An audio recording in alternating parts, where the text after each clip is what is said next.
Сочетание классического балета с современной хореографией. 2 дня на сцене экспериментальный балет «12 стульев». Ноу-хау этого спектакля, если можно так сказать, в том, что в этом балете артисты разговаривают.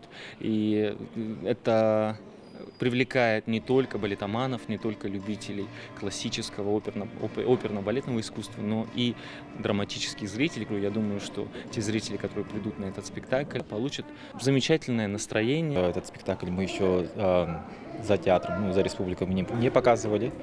И теперь такая вот большая ответственность на мне лежит показать Остапа Бендера на казанской сцене.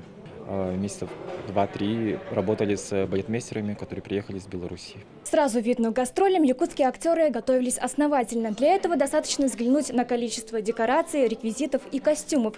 По словам организаторов, для этого им понадобились целые 2 фуры. В программе гастроля казанскому зрителю планировали представить еще одну оригинальную постановку – мюзикл «Калейдоскоп иллюзии». Однако заболела главная героиня. Афишу пришлось изменить. Я с большими ожиданиями, и надеюсь, наши зрители тоже, хочу увидеть балет в исполнении Якутского оперного театра.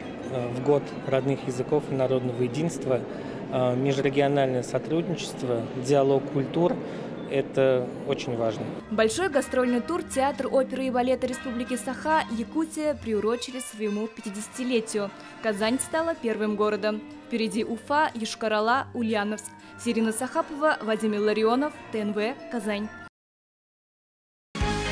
Закажи рекламу на ТНВ. Телефон в Казани 5 705 100.